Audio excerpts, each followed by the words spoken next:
Ayun. Welcome, welcome, welcome. At welcome po sa ating Bring It On. Ito, meron na naman tayong debate na magaganap for tonight. No? At syempre, this is in between sa Bible Defender at ng Roman Catholic Church. Yan, no? So, um, I think familiar kayo sa Bible Defender, guys, no? So, anyways, ang topic nila for today is true church, no? Affirmative dito ang Bible Defender. So, before that, no? At kunin ko muna ang ating rules and regulations para maganda. Yan, no? But habang kinukuha kong rules and regulations natin, papakilala ko muna ang ating mga debatista, no? Sa panig ng Bible Defender, no? Isa po siyang kilalang debatista, 'yan, no? At rising star, no? Sa panig ng Bible Defender, no? At nakita ko na rin makipagdebate to, no? At minsan nag-moderate na rin ako sa debate nila ng isang kilala ring debatista na si Brother Philip, no? So, marami na rin siyang kinalaban na marami na rin siyang kinalaban ng mga debatista, no? Itong batang to at talaga naman na makikita natin na napakagaling na debater din nito, no? At hindi nakakahiyang kalaban dahil napaka-maginoo at napaka mabait, no? Itong ating debatista, yan. So, hindi ko na patatagalin, no? Papakilala ko na sa panig ng affirmative. Yan ay si Brother Gerald of Baptist Bible Defender. Sorry. Ayan, maraming Okay. salamat. Yan. Bro Okay, Gerald, baka gusto mong batiin yung ating mga nanonood. marami pong salamat. Magandang gabi po sa lahat ng mga nakikinig ng live dito sa Bring It On. Salamat din kay Brother Nash dahil pinaunlakan niya kahit pagod siya. Nag-usap kami kanina. Salamat bro sa pagkaganda ang loob mo. Tinatanaw po namin yon. Sanreo, kaibigan ko, tayo, aralan lang tayo kapatid. Hello. Oo. Personal lang. Hello. Yun lang po tayo kapatid. Sa mga Catholic defender dyan, sa mga ibigan ko, doktrina lang po tayo, walang personalan. Kung mayroon pong magkasakitan o mayroon po akong masakit na sinabi ayon sa doktrina, humihingi na po ako ng paumanhin. Bagamat dito, di maiiwasan dahil sa doktrinang dala, hindi maiiwasang magkikiskisan. Kayo na bahalang maghusga kung sino ang tunay na makinang sa kiniskis na dalawang aral na ipinagtibay naming dalawa. Salamat Brother Nash, Sanrio, kapatid. Yun lamang brother. Okay. Ayan. Okay, thank you so much, no? Ayan. Maraming salamat, Brother Gerald, yan, Bible Defender. Ayan. So, tako naman tayo sa panig ng negatibo, no? Ito po kilala na, no? Talagang kilala. Actually, he is a very sensational person, no? And a sensational figure, and this person is an icon, no? Icon na rin 'to, no? Kilala na 'tong debatista, kilala 'to na nagla-live, no? Nagmi-ministry, no? At talaga naman sikat 'to, no? At ang dami niyang mga followers and viewers, no? So, syempre hindi na natin patatagalin. Yan ay si San Rio sa panig ng RCC. So, San Rio, baka pwedeng batiin mo ang ating mga manonood. Hello, magandang gabi po sa sumusuporta ngayon sa amin, sa aming labanan. Sa mga viewers, sa mga nanonood, wag po kayong magbabash, halimbawa sa makakalaban ko o maging sa amin. Ang layunin lang po namin ay ipaliwanag sa inyo kung ano yung aming aral. At pagpaumanhin ninyo, baka manibago kayo, hindi ako ganun ka-energetic. Sinusumpong ako ng ulcer ko.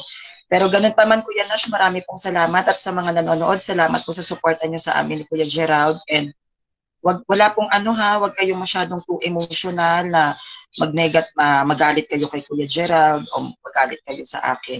Ang purpose po ng aming pag-uusap ngayon ay maintindihan nyo kung ano yung turo ng kanilang kinaaniban sa turo din ng kinaaniban natin.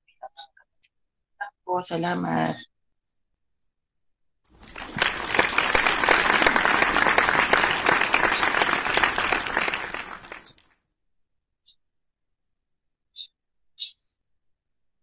Kuya Nash, okay na.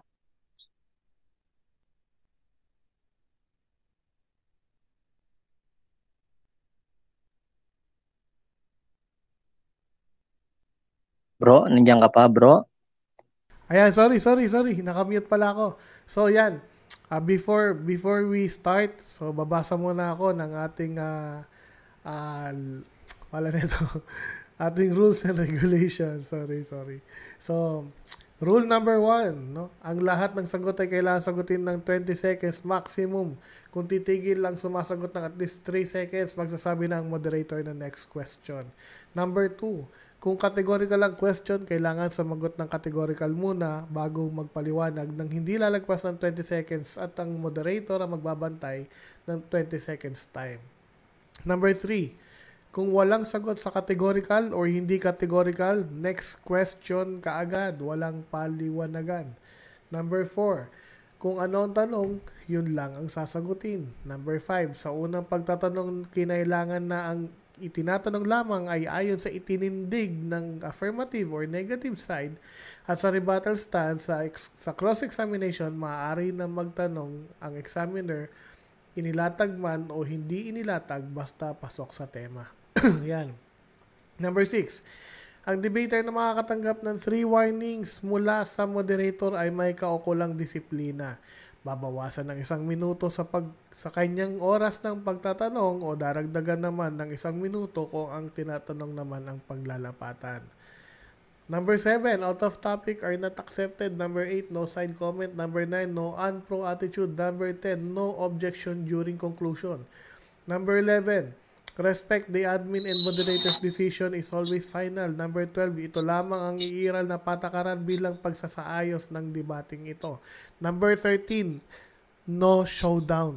No? O, kapag nabasa ko, aminin mo, talo ka na at ay titigil ng debate. Wala po tayong gano'n. Wala tayong showdown. Oras natin, 10-7. 10 minutes sa presentation, 7 minutes cross-examination, 10 minutes rebuttal, 7 minutes cross, no? And 5 minutes conclusion. So, agree ba kayo sa ating rules and regulation at sa ating mga oras? Okay, bro. Agree. Opo, agree Kuya Nash. Okay. Kung agree naman pala ang lahat ng ating mga debatista, hindi na po natin ito patatagalin. So, Bro Gerald, ready ka na ba? Yes, bro. Yes. Okay, kung ready ka na, ibibigay ko na ang 10 minutes mo, bro. Go ahead. Okay, marami pong salamat kay kapatid na Nash at sa katunggali ko. Ang topic namin na pinagtibay naming dalawa ay True Church. Patutunayan ko na ang INC ay tunay na tatag ng Panginoong Jesucristo.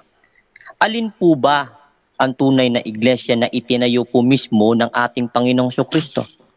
At ano po bang kadahilanan? Bakit siya nagtayo ng kanyang iglesia? At si Kristo na rin po ang nagsabi na binigay ng Diyos ang lahat ng mga bagay sa Kanya, kahit sa pagliligtas sa tao ayon sa Gawa 4:12. Mababasa yan. At ito po ang dahilan kung bakit nagtayo si Kristo ng kanyang iglesia. Basahin natin ang Mateo 16:18. At sinasabi ko naman sa iyo na ikaw ay Pedro, sa ibabaw ng batong to ay itatayo ko ang aking iglesia. Ang pintuan ng Hades ay hindi magsisipan na iglaban sa kanila. Ayon po kay Kristo, nagtayo siya ng kanyang iglesia.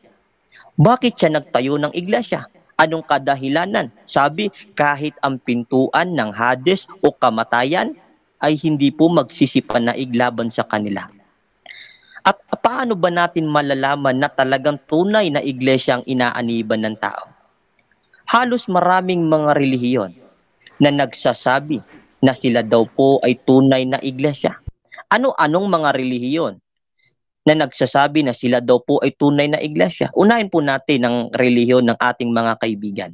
Yung Roman Catholic Church o Iglesia Apostolica Romana. Ikalawa, Seventh-day Adventist Church. Pangalawa, Born Again Church. Pangatlo, Jehovah Witness Church, Baptist Church, Member Church of God International at iba pa.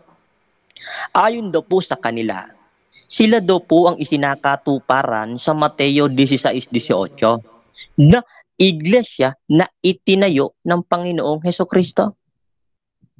Ayon naman po sa Biblia, paano ba natin malalaman o maiintindihan ang tunay na iglesia na dapat kinakailangan makikita saan sa pamamagitan ng ulo o puno na siya ang nagtayo ng iglesia.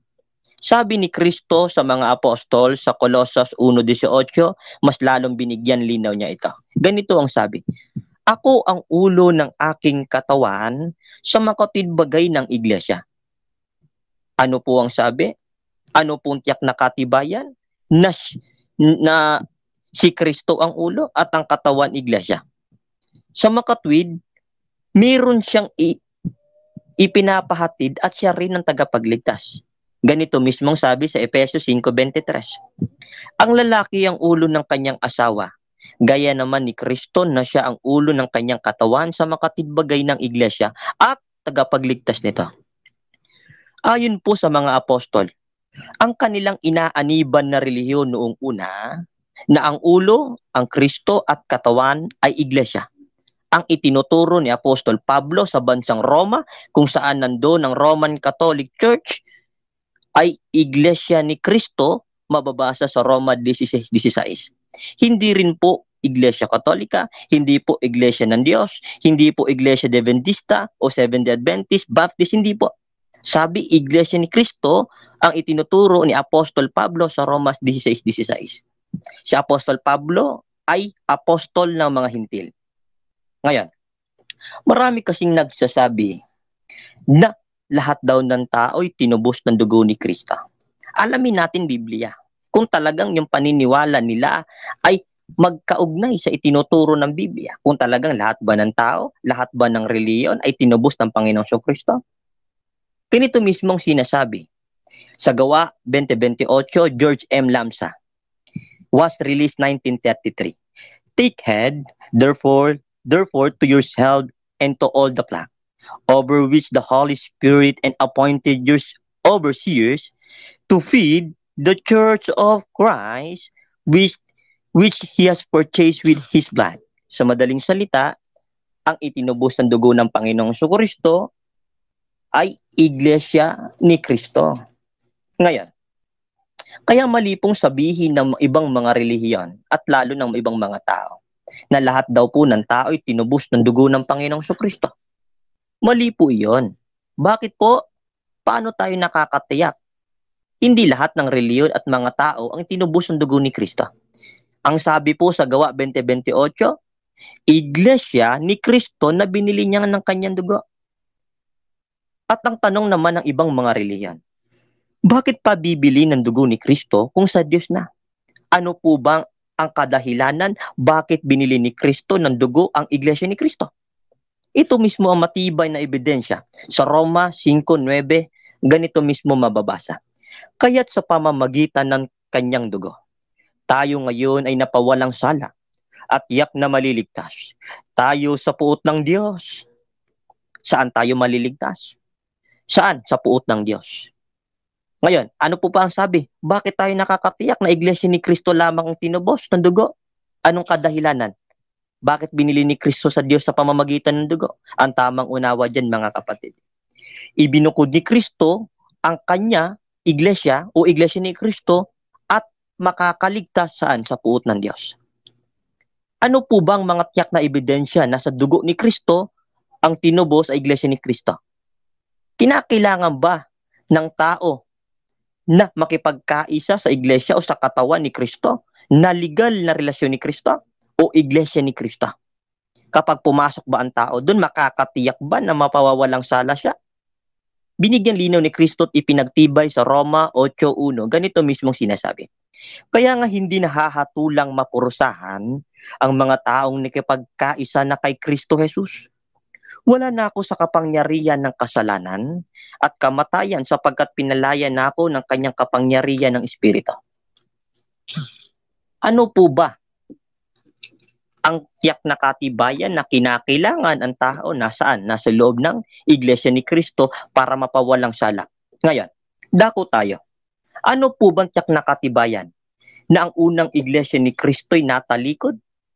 Unawain po ninyo mabuti ang sasabihin ko. Hindi nga lang verbatim na letra por letra na iglesia ni Kristo'y natalikod.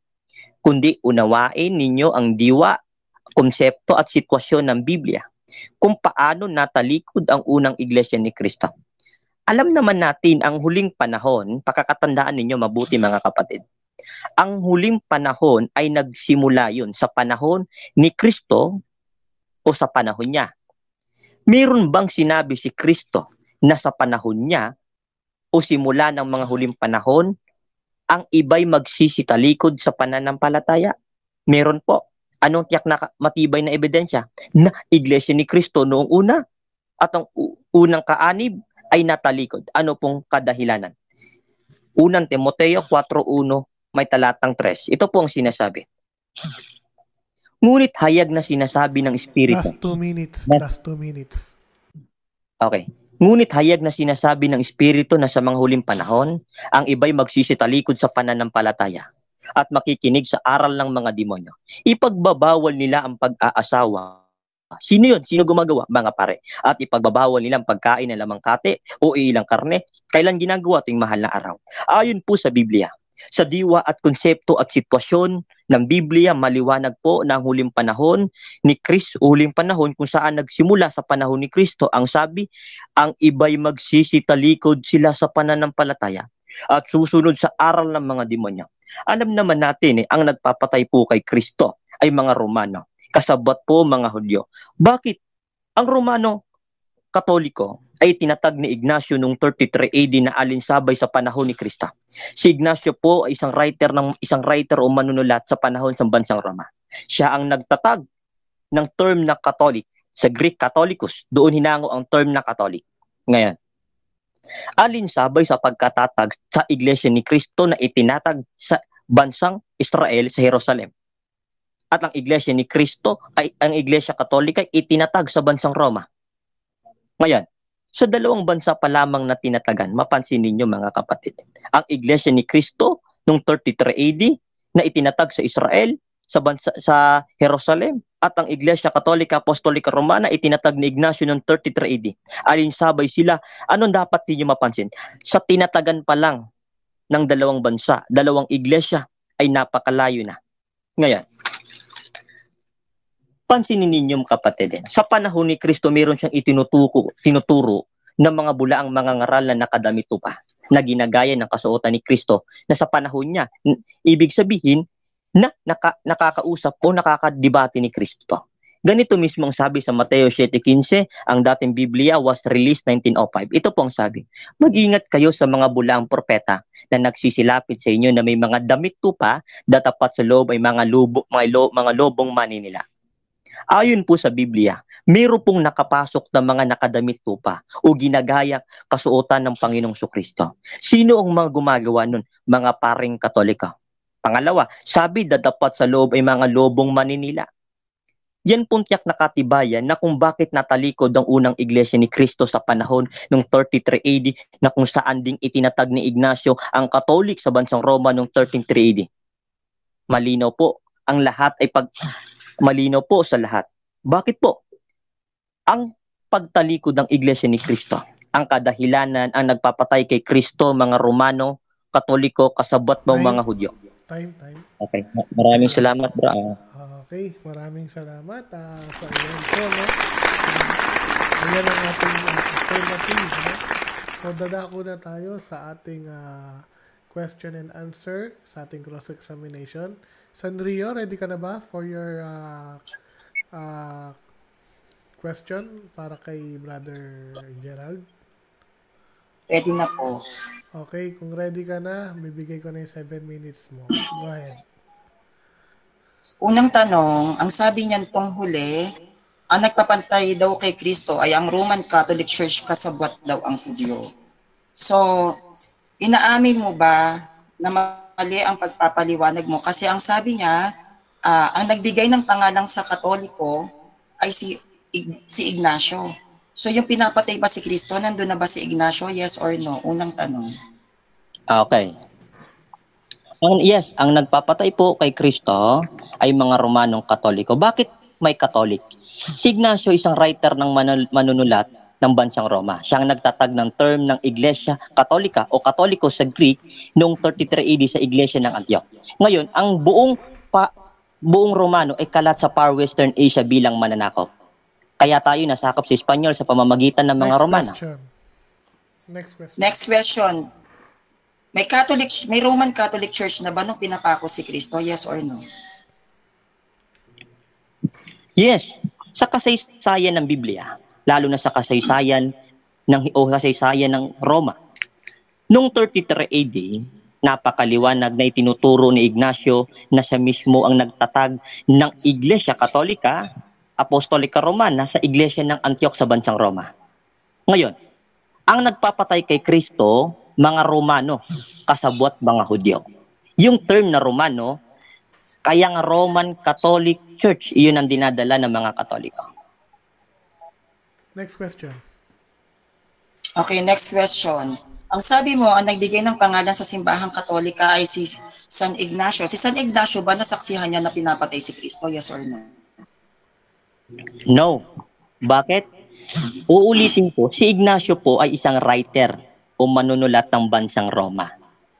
Una, ang Roman Empire kalat sa buong Far Western Asia bilang mananakop. Ang Israel nasakop nila, napuntahan nila roon.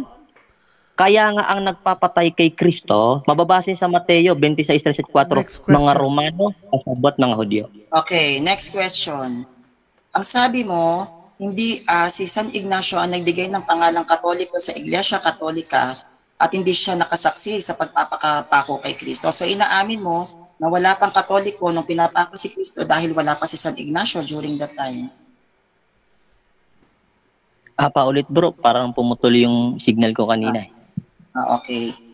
Ang sabi mo kasi, si Ignacio ang nagbigay ng pangalan sa Katoliko.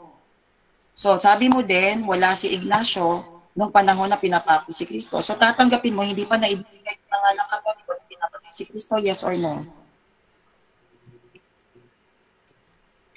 Okay, kahit di ko na putol-putol, sasabihin ko yes. Bakit? Wala si Ignacio roon sa pagpatay kay Kristo. Pero dala-dala ng mga Romanong imperyo o mga Romanong sundalo ang Katolik. Bagamat ang main point ng Roman Catholic Church ay sa Vatican. Si Ignacio ay isang writer o manunulat. Nung namatay siya, inilibing siya sa Italy. Next question.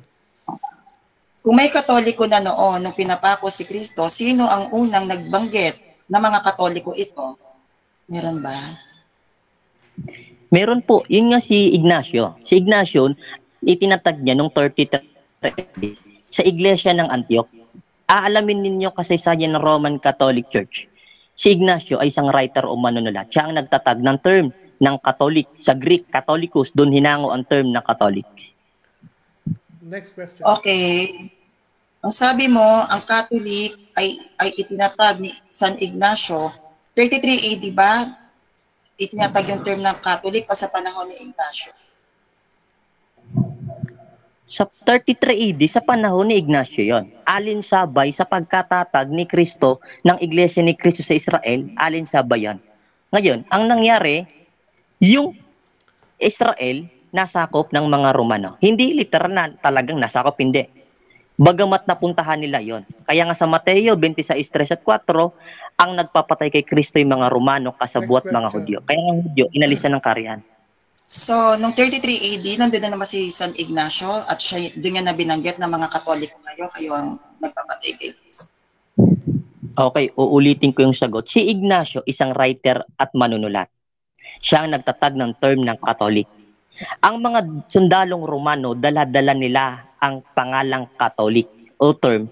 Ang nilagay lamang sa Biblia ay Romano. Bagamat walang Katolik, bagamat si Ignacio ang nagtatagnong, kaya hindi ipinagtibay ng Biblia na may Katolik. Next question. Ano na una? Yung pagkamatay ni Kristo o yung pagiging writer ni San Ignacio? Okay. Ganito mismong mababasa sa Mateo 16:26-3-4. Ang mga punong saserdote at mga matatanda ng bayan na nakatipo noon sa palasyo na pinakapunong saserdote ng Kaypas, binalak nilang lihim ipadakip si Kristo at ipapatay. Sa makatwid dito, I repeat the question. Sabi niya kasi dala-dala ng mga Romano ang pangalan ng Katoliko at sinabi mo si Ignacio ay writer. Ano ba nauna? Yung pagiging writer ni Ignacio o yung pagkapako sa krus ni Cristo para tawagin mo ang mga Romano noon ay mga Katoliko? Alin sabay.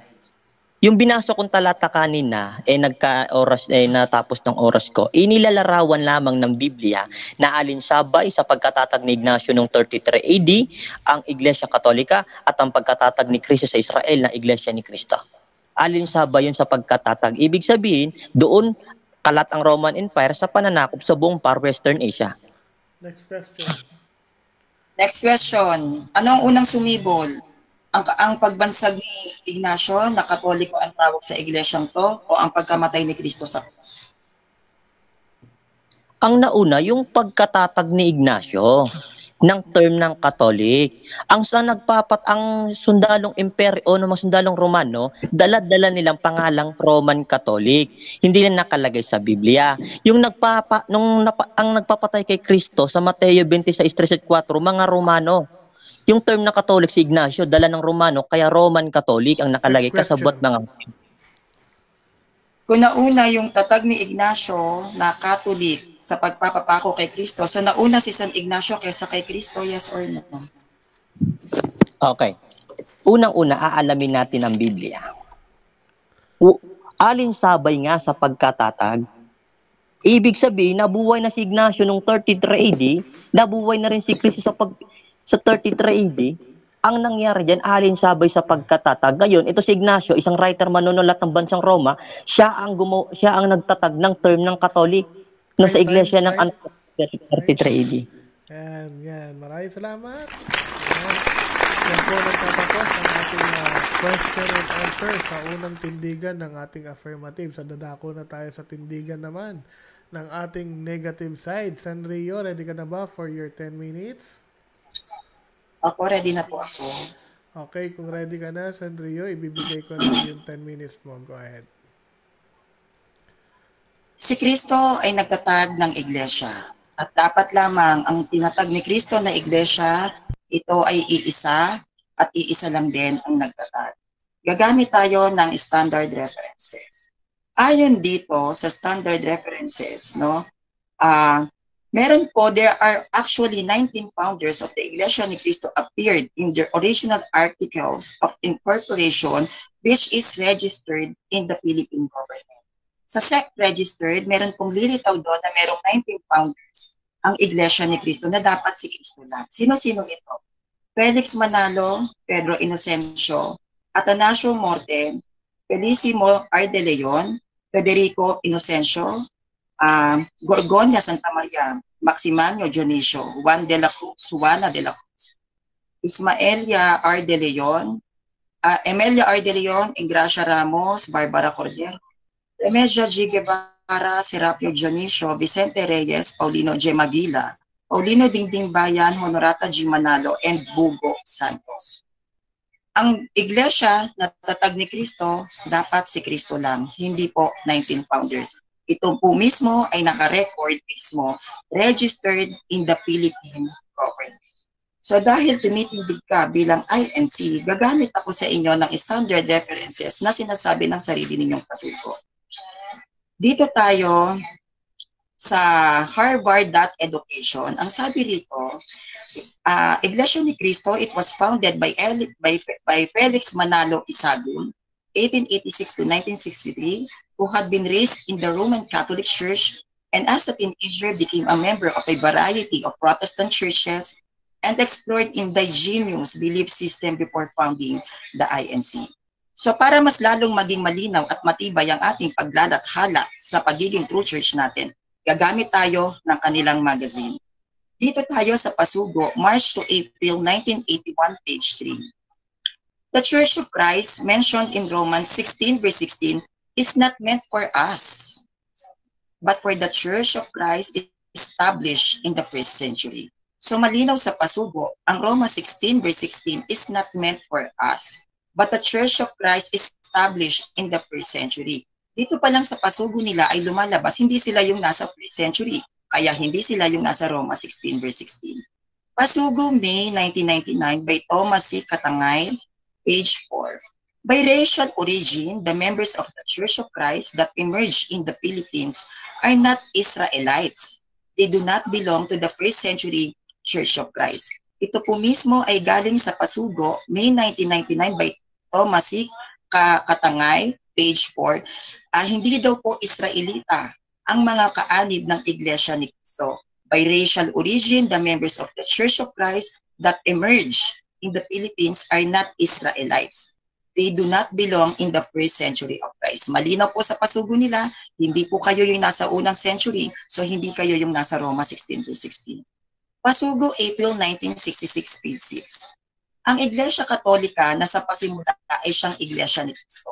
Ito rin po ay galing sa inyong pasugo, April 1966, page 6. Ang Iglesia Katolika na sa pasimula ay ang Iglesia ni Cristo. Dumako tayo sa isa pa ninyong pasugo.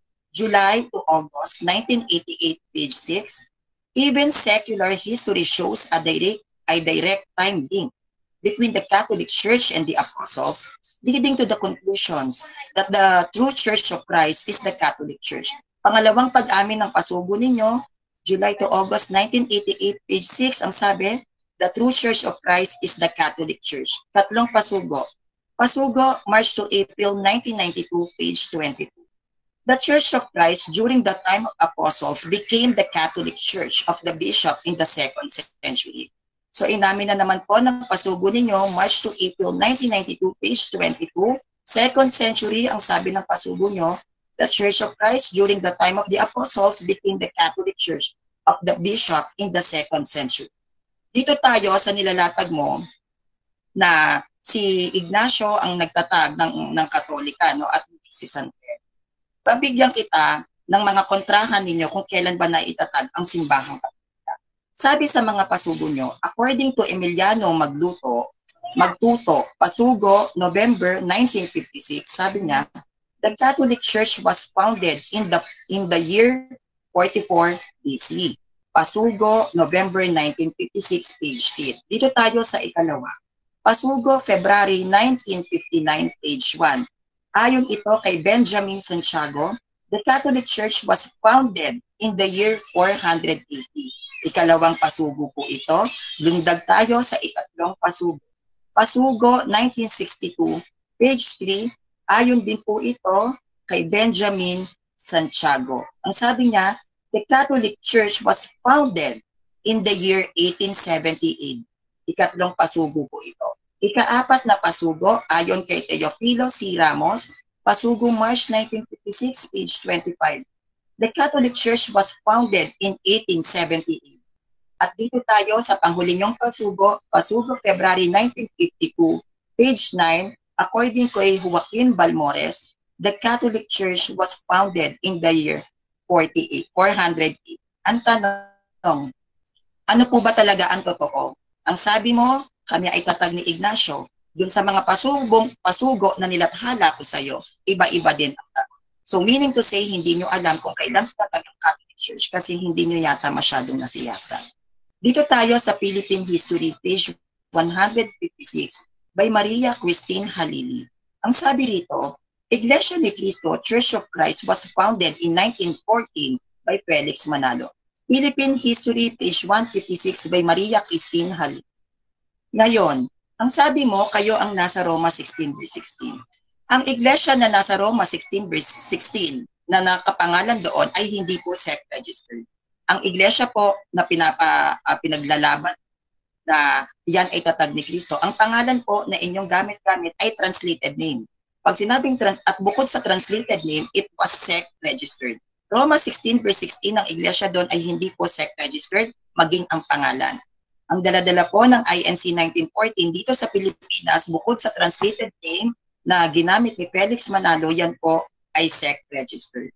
Dito po tayo sa Pasugo, May to June 1986, written by Isabelo T. Crisostomo. A Protestant author, Dr. Arnold Leonard Ugi, attributes that the Iglesia ni Cristo, fantastic growth to, among other factors, dedicated layman figure to spread their message and an effective deployment of minister. And behind all this, her notes was the continuing charismatic leadership of its founder head, Felix Manalo, now firmly anchored to a doctrinal base as God's messenger of the Philippines. So malinaw po na ang inyong iglesia na ipinagtatanggol ay tatag ni Felix Manalo. Ang una kong stand na pinakita sa inyo na ang true church dapat tatag po kayo ni Hesukristo. At gumamit ako ng mga standard references, pasugo po mismo ang ginamit ko na nagpapakita at nagpapatibay na maging ang pagkakatatag ng Roman Catholic Church ay may kanya-kanya kayong opinyon at hula-hula. Ang tunay na nag-aral ng isang doktrina dapat alam nyo ang pasimula. So bakit ganoon sa mga pasugo na nilatag ko magkakaiba ng pagkakatatag ang Iglesia Katolika? At kung si San Ignacio ang nagtatag ng Iglesia Katolika sa panahon na pinapatay si Kristo, nangangahulugan na may salitang Catholic na dahil ang umiiral sa panahon ni Kristo nung siya ay nakapako sa krus ay Judaismo, Pariseo, Essenes, mga sekta ng Judaism. Wala pa pong Christianity noon because the Christianity starts right after Jesus Christ was died, 33 AD. At wala pa po doon si San Ignacio because San Ignacio was existed 1st century, not 33 AD. Yun lang po, Kuya Nash, ang full nalatagan ko sa araw na, sa first stand. Okay, meron ka pang 1 minute, wini-wave mo na? Wave ko na po. Okay, sige. Yan. So, yun. Thank you so much sa iyong presentation. So, dadako na tayo ngayon sa ating question and answer. Ready ka na, Brother Gerald, para tanungin si Sir Rio? Okay, kung ready ka na, ibibigay ko na yung 7 minutes mo, bro. Go ahead. Okay, tanong ko una kung tanong sa'yo, kaibigan ko. Sa lahat ng mga nilatag mo na pasugo, saan na nagpapatibay dyan na talagang tunay ang binabasa mo? May pasugo ko dito, pwede kong hingiin yung anong issue, kailan iniyathala, bagamat ang official ay pasugo, walang Katolik na kalagay dyan. Pwede ko mahingi kasi may pasugo ko rito. Okay, yung unang nilatag ko sa iyo na pagdating sa pasugo, ito pong pasugo, July to August 1988, page 6, even secular history shows a direct time link between the Catholic Church and the apostles, leading to the conclusion that the true Church of Christ is the Catholic Church. Pasugo July to August 1988, page 6. Inilatag po ito sa laban ni Father Darwin at ni Parva. Next question. Okay, next question ako. Pwede ko bang makita ang pasugo mo dyan, kung meron dyan, o message lang sa'yo? Yung pasugo na ginamit ko ay kinuha ko mismo at pinakita ito sa laban ni Parva at ni Father Darwin at inihahayag ito sa punto por punto, ito ay lehitimo. Okay, sa makatwid, tanong to. Kinuha mo lang yan at hindi mo ginawa mong pinagtibay, bagamat ang aral na dadaya. Ang sabi, reference. At tanong ko, paano mo mapapagtibayan dyan na talagang yan ang nakalagay? Wala namang Katolik nakalagay dyan sa lahat ng pasugo. Uulitin ko po yung nakalagay sa pasugo. Pasugo, July to August 1988, page 6. Even secular history shows a direct time link between the Catholic Church and the Apostles, leading to the conclusion that the true Church of Christ is the Catholic Church. Question. Pasugo, July to August 1988, page 6. Okay, sige. Babalikan ka dyan. Next tanong ako dito sa una kong tanong ulit. Sabi mo kanina, tanong ko, sa Mateo 16:18, sang-ayon ka ba dyan na si Kristo ang nagtayo o nagtatag ng iglesia? O hindi? Oo. Dyan sa Matthew 16 verse 18, yung nag-usap si Pedro at si Kristo, on the spot, nandiyan na ang iglesia sa Jerusalem. Okay. Next question. Okay, next question. Kung oo, sa makatwid yung itinayo o itinatag ni Kristo na iglesia na kanya, si Kristo ang nagtayo, ang itinayo iglesia, sang-ayon ka ba na iglesia ni Kristo yan o hindi?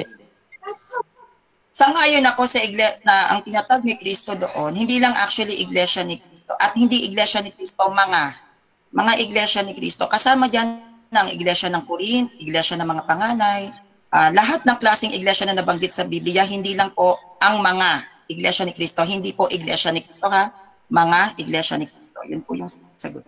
Next question. Okay, sige. Sabi mo lahat ng iglesia, na pati iglesia ng panganay. Sa Roma 16:16, ano ang nakalagay ron? Iglesia ng panganay o iglesia ni Kristo? Ang nakalagay sa Roma 16 verse 16 ay hindi iglesia ni Kristo, kundi mga iglesia ni Kristo. Binabati kayo ng mga iglesia ni Kristo. Hindi iglesia ni Kristo, hindi siya singular. Lagyan natin ng mga iglesia ni Kristo dahil maraming iglesia ang nagkaroon para humahalil ito na ito ay tatagpuan. Yun. Okay, ang sabi mo, mga, kumbaga plural, Church of Christ. Tanong ko sa iyo, sang-ayon ka ba sa verse 5 verse 12 Unlocked Dynamic Bible na singular Ang sabi, for I have no obligation to judge those who are outside the Church of Christ. Sang-ayon ka ba na singular yon? Kung singular yung nakasulat doon, sang-ayon ako, but sang-ayon ako kung singular yung nakasulat doon, pero hindi kayo yon. Kasi yung nakasulat sa Bible ay hindi SEC-registered. Ang tatag dito sa Pilipinas is SEC-registered. That was a big difference. Iba yung nakarehistro sa gobyerno, yung doon sa Bible ay hindi SEC-registered. Sang-ayon Next ako. question.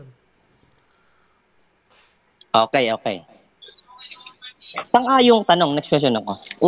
Tanong ko ulit. Sa Juan 10:16, ang salin easy to read version.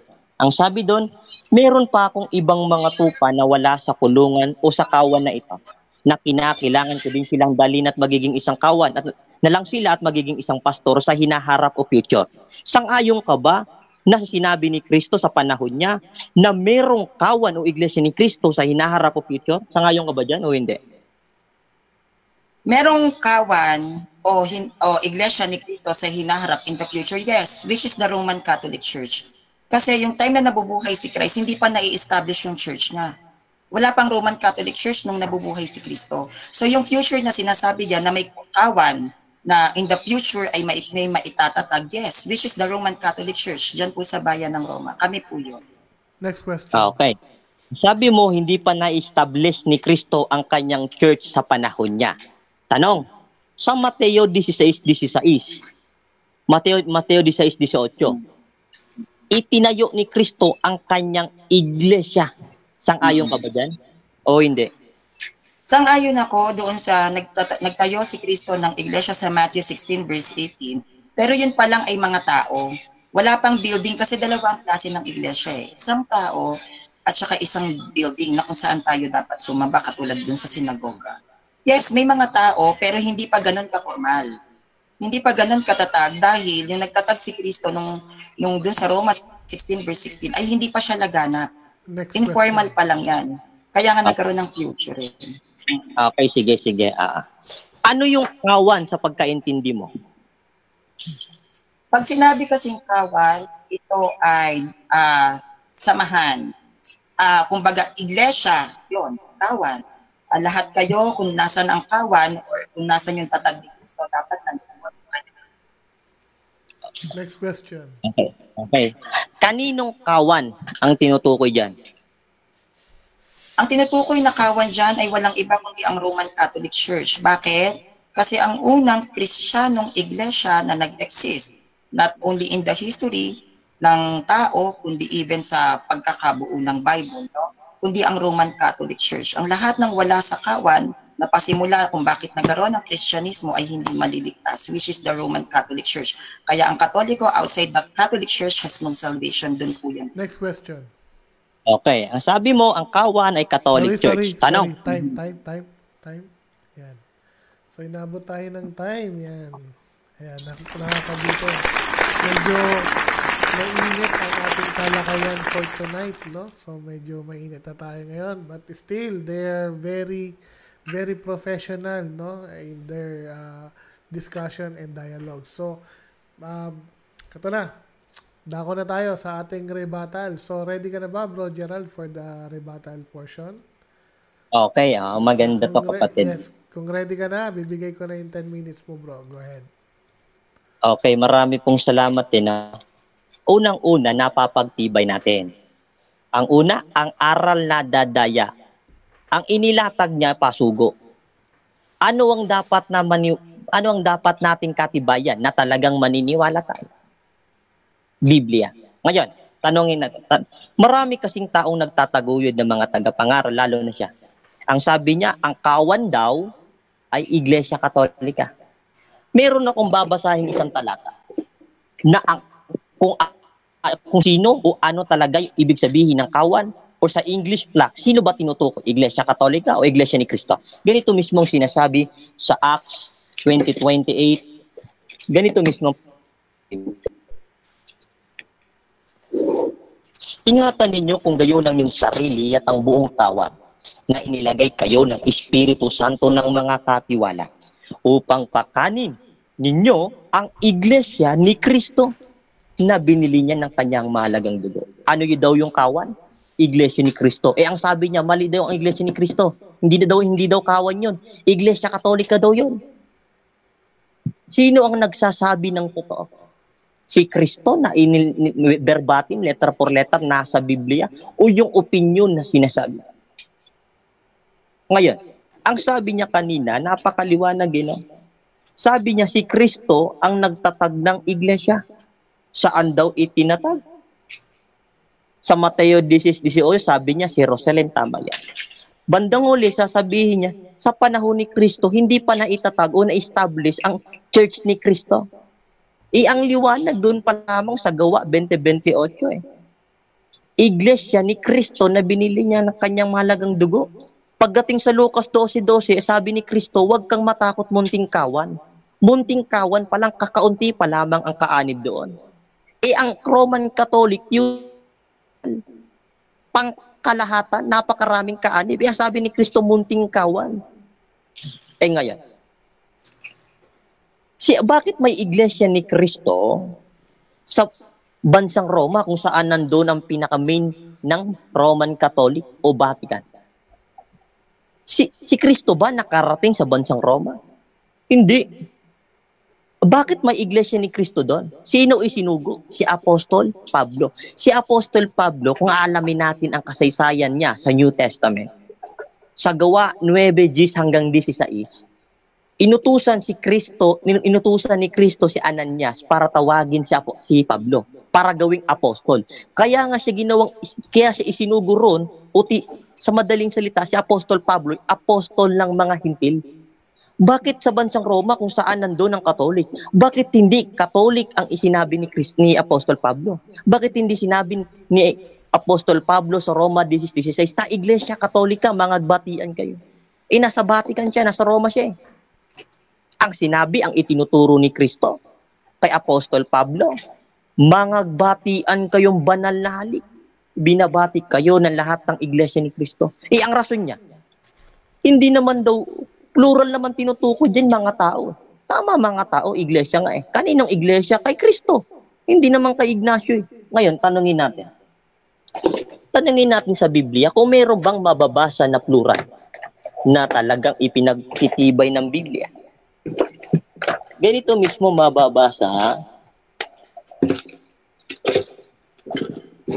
Ito, mga plural, mga singular sasabihin ko. Dito mababasa sa Efeso 3 is by sabi, the truth revealed, they are eligible to be united in the same body, Church of Christ. Ano daw? Singular yon. Church of Christ. Ikalawa pa, George M. Lamsa, Acts 20:28, was released 1933. Take heed, therefore to yourself and to all the flock. Kawan yun, yung term na flock. Over which the Holy Spirit has appointed yourself overseers to feed the Church of Christ, which He has purchased with His blood. Church of Christ, singular. Ikalawa pa, Hebrew 12:23, the Remedy New Testament Bible version. But have come to the reality of which the symbol only pointed. Zion, the new Jerusalem, the heavenly city of the living God, and you are a part of the city. You have come to join a millions upon millions of angels rejoicing in God's presence into the heavenly sanctuary, the true Church of Christ, whose identities are stored in heaven. Sa madaling salita, yung sinasabi niyang plural na, hindi siya naniniwala na Iglesia ni Cristo ang nandoon sa bansang Roma. Ang gusto niya mangyari, mga tao lang yun. Kaninong mga tao? Kaninong tagasunod? Kay Kristo. Siya na rin ang nagsabi na pinagtibay niya kanina na si Kristo'y nagtayo ng iglesia sumang-ayon niya. Bandang huli, sinabi niya sa presentation niya, ang sabi niya maliwanag sa panahon ni Kristo, hindi pa na-establish o naitatag ni Kristo ang kanyang iglesia. Kanino bang may obligasyon si Kristo? Yung dapat nating pagtuunan ng pansin. Kanino ba? Sa Katoliko ba? O sa iglesia ni Kristo? Ganito mismong sinasabi sa unang Korinto 5:12, Unlock Dynamic Bible Version. For I have no obligation to judge those who are outside the Church of Christ. Kaninong may obligasyon si Kristo? Sa Katoliko ba? Hindi. Sa iglesia ni Kristo. Yun nga lang din pangalang nakaimbak sa langit eh. Pansinin natin. Laging gusto kasi nila mangyari sa Pilipinas, ang gusto nila, hindi sila naniniwala na kay Kristo, kinakailangan si Kristo ang bumaba sa lupa para magrehistro sa gobyerno. Yan ang gusto nilang ibig nilang sabihin eh. Eto. Paano natin mapapagtibay yan na talagang mayroong hula at bisa na ang isinakatuparan na ang Iglesia ni Kristo sa Pilipinas ay ayon sa Biblia ng hula? Basahin natin ang easy to read version sa Juan 16. Meron pa akong ibang mga tupa na wala sa kawan na ito na kinakailangan ko din silang dalhin at magiging isang kawan. Ano yung kawan? Iglesia ni Kristo yun. Nakawan na lang sila at may isang pastor. Ibig sabihin, magiging isang kawan na lang sila. Saan? Sa hinaharap o future. Sa madaling salita, merong kawan o Iglesia ni Kristo sa hinaharap o future. Sinalita ni Kristo yan sa panahon niya noong nasa lupa pa siya. Ngayon, pinagtibay talaga ng mga apostol na merong ibang mga tupa si Kristo na wala sa kawan o sa panahon nila. Nasaan daw magmumula? Sa mga hintil. Kaya ang Hudyo at hintil, ayun ang ipagkakaisahin, hindi puro Hudyo lang. Ngayon, ganito mismo ang sabi sa Gawa 2:39, REU translation. Nasa inyong pangako. Yung term na nasa inyong pangako, Hudyo po ang sinasabihan doon ng Panginoong Kristo. At sabi, at sa inyong mga anak na nasa malayo. Hintil naman po ang tinutukoy doon. Ngayon, bakit hintil? Yun yung mga naabutan ng pangangaral ng mga Hudyo. Sa madaling salita, mga kapatid, maliwanag. Ang Juan 16, merong kawan o Iglesia ni Kristo sa hinaharap o future. Sinalita ni Kristo sa panahon niya. Sa Gawa 2:39, sa malayong panahon o dako sila tatawagin. Bakit Pilipinas na isinakatuparan ng hula? Dako tayo sa kasaysayan ng Old Testament sa panahon ni Isaias na dakong paglilitawan ng ibong mandaragit at tatawaging mandirigma. Isaias 46:11. Ganito mismo sabi ng Diyos sa isang ibong mandaragit na kanyang hinulaan. Sa simula pa'y hinulaan ko na at aking hinahayag kung ano ang magaganap. Sinabi ko ang balak ko'y tiyak na mangyayari at gagawin ko ang lahat ng gusto kong gawin. 11. May tinawag na akong mandirigma sa silanganan. Siya ay darating na parang lawin at isasagawa ang lahat kong balak at ako ang nagsasabi nito at tiyak na matutupad. Ito po ang isa sa mga matibay na katibayan na talagang mayroong pagmumulan ang ibong mandaragit o mandirigma. Saan? Sa malayong silangan o dulong silangan. Saan? Mababasa yan sa Isaias 43:5-7. Huwag kayong matakot, ako'y kasama mo. Mula sa dulong silangan o malayong silangan doon magmumula hanggang sa kanluran ay titipunin ko kayo at ibabalik sa dating tahanan. 6. Sasabihin ko sa mga bansa sa hilaga na huwag kayong hahadlangan. Gayon din ang sasabihin ko sa mga bansa na sa timog. Bayaan ninyo ang aking bayan ay magbabalik mula sa lahat ng sulok ng daigdig. Ang sabi, ang liwanag, merong ibong mandaragit o lawin na tatawaging mandirigma magmumula sa dulong o malayong silangan. At ang gagawin ng ibong mandaragit o mandirigma ay siya mismo ang magbabalik ng bayan ng Diyos. Usugo. Binigyan linaw lalo ni Isaias kung saan luwawalatiin ng mga lingkod niya mula sa silangan ng baybayin ng mga pulo ng dagat. Ayon sa Isaias 24:15. Ngayon, how many islands in the Philippines? 7,651. At anong bansa ba ang dulong silangan o malayong silangan? Meron po akong 2 kasaysayan na pagbabatayan na hindi na nila kayang pabulaanan. ang malayong silangan o dulong silangan na baybayin ng mga puno ng dagat ay ang bansang Pilipinas. Unang kasaysayan, Asia in the Philippines, page 169. Geographical center, the Far East, the Philippines. Ikalawang kasaysayan, World Historian's Book, page 445. The Philippines, where Spain shared the first colonizing movement in the Far East. Saan isinagawa ang unang pananakop ng mga Hudyo, ng mga Espanyol? Sa malayong silangan. Saan? Sa bansang Pilipinas. Ayun, alam naman natin na mayroong tumawag. Okay. Ayan. Thank you so much. At dyan po, talaga naman nakakabitang so, dadako na tayo ngayon sa ating question and answer sa ating rebuttal portion. So, ready ka na ba, Sanrio, for your question para kay Brother Gerald? Ready na po ako. Okay, kung ready ka na, you may take your 7 minutes. Brother Nash, malinaw signal, bro? Yes, bro. Malinaw naman. Yes, bro. Naririnig naman, bro. Kasi nag-aalangan ako, baka mahina, tapos putol-putol, sayang din. Ay, hindi naman. Hindi malinaw. Malinaw naman. Okay, salamat, bro.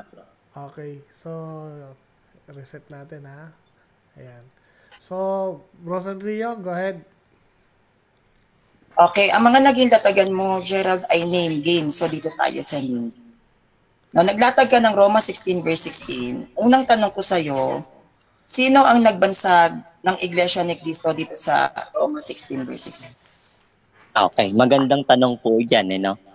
Ang hindi po ang nagtatag, ang isinugo si Apostol Pablo, bagamat si Apostol Pablo ay nagtuturo ng sukat na ikaliligtas ng tao, no, yun ang tinuturo ni Kristo sa kanya. Kaya nga siya inatang doon maging apostol ng mga hintil. Ang itinuro niya, hindi iglesia ni Pablo, kundi iglesia ni Kristo.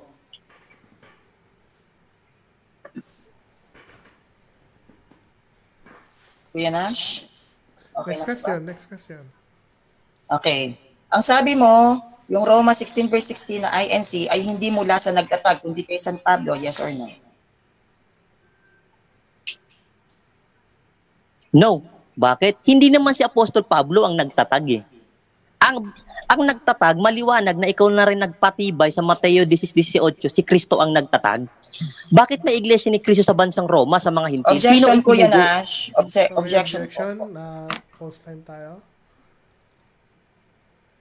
Anong objection? Ang sabi niya sa akin, yung nagbansag daw na INC, hindi daw si Kristo, kundi si San Pablo. Ang sinabi ko sa kanya, so inaamin mo ba na yung INC dito sa Roma 16 verse 16, ang nagbanggit niya to si Pablo at si Kristo, yes or no? Yun po yung tanong.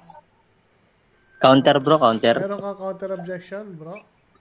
Bro, correction ko lang sinabi niya. Hindi ko sinabing hindi si Kristo ang nagbansag ng INC. Ang pinagtitibay ko, si Kristo ang nagtatag o nagbansag na INC, hindi si Apostol Pablo. Ngayon, bakit si Apostol Pablo? Okay. So, I think you should meet halfway, no? Next. So, Okay. Next na lang po. Ka na lang, create ka another question. Okay. So, tutuloy na yung time mo, Sanrio, go ahead. Okay. Ito bang nasa Roma 16 verse 16 na binabanggit na INC, ito ba ay isang proper noun o possessive noun? Isa proper noun yan, bro. Bakit? Maliwanag, iglesia ni Kristo.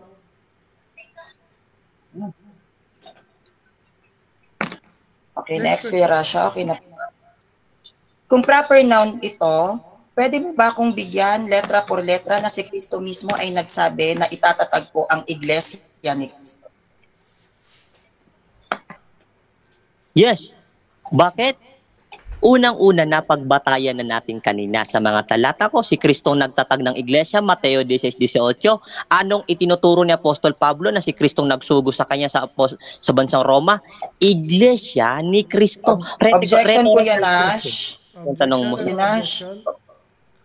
Ang sabi niya po kasi rito sa INC ay proper noun. So pag sinabing proper noun, ito ay pangalan na nagtapos sa nagtatag.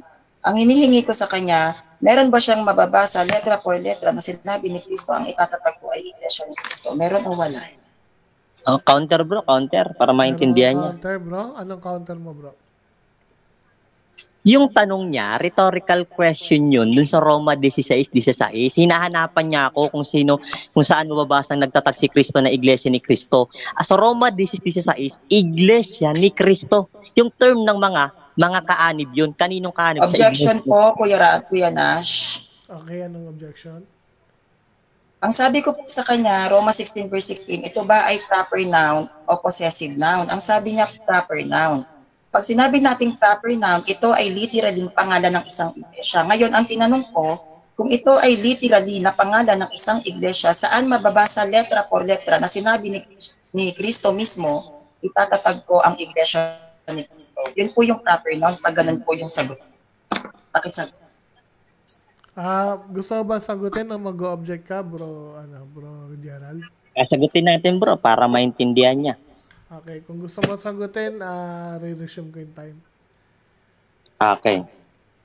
Gusto na hanapan mo ko ng letra por letra o verbatim na Iglesia ni Kristo, natatag ni Kristo. Maraming talata. Gusto mo Objection po. Ang hinahanap ko sa iyo ay hindi mga iglesia. Ang hinahanap ko sa iyo, saan mababasa na nagsalita si Kristo? Singular nga Wait hinanap. lang, hindi pa ako tapos. Ilatag mo sa akin na mismo sa bibig ni Kristo nang galing na itatatag ko ang iglesia ni Kristo kasi sabi mo proper noun eh. Pag proper noun, pangalan na nagmula mismo kay Kristo. So saan mababasa, letra por letra na nagmula sa bibig ni Kristo na itatatag ko ang iglesia ni Kristo? Hindi ako nagtatanong kung saan mababasang talata, yung pangalan. Okay, Ang sabi mo, proper noun, so ito dapat ay magmumula kay Kristo. Okay. Nag-gets ko na, Sanrio. No? So, bro Gerald, meron kang counter objection? Yes bro, yes. Unang-una, yung sinasabi niyang itatatag ni Kristo, na mismo sinabi sa bibig niya na Iglesia ni Kristo, yung term na itatatag yan, nandun na sa Mateo 16:18, pero wala kang mababasa na sinabi ni Kristo, sa Mateo 16:18, itatatag ko ang Iglesia ni Kristo. Hindi. Binigyan lino niyo, binigyan niyo ng diwa. Yung Biblia, Colossus 1:18, ang katawan, Iglesia, si Kristo ang ulo, tinuturo ni Apostol Pablo, Roma 16:16, Iglesia ni Kristo. Diwa at konsepto lang iupain. So, sige, nag-gets ko na. So, Sanrio, please, since yun na yung pinakasagot niya, so, dalhin mo na lang sa rebuttal mo kung ano yung tingin mo. Okay. So, dito tayo ngayon sa question and answer. So, we still have 4 minutes and 30 seconds. So, go ahead, Sanrio. Ang sabi niya sa Roma 16 verse 16, walang mababasa. Bakit mo sinabing proper noun? Wala palang mababasa. Kasi pag sinabing proper noun, mababasa mo. Pero sinabi mo sa Matthew 16... Anong objection, brother? Bro, okay. Maliwanag ang sagot ko kanina. Sabi niya, proper noun, sabi ko proper noun ng Iglesia ni Kristo sa Roma 16. Ngayon, ang tanong niya, wala daw akong mababasa ang Iglesia ni Cristo Roma 16 kasi proper noun daw. Ngayon, mali na yung pagkaintindi niya sa sinabi ko noong una. Objection po. Sige, bibigyan kitang counter objection, Sanrio. Go ahead. Patapusin ko lang si Gerald. Tapos bigyan kitang counter objection. Sige, ano yun, bro Gerald? Sige, para maintindihan niya. Ang sabi niya, tinanong kasi niya ako kanina, kung sa Roma 16 pa yung Iglesia ni Cristo proper pronoun. Sabi ko, yes. Kaya nga Iglesia ni Cristo eh. Ngayon, ang hinanapan niya ko yung term na sinabi mismo sa bibig ni Cristo na literal na itatatag ko Iglesia ni Cristo.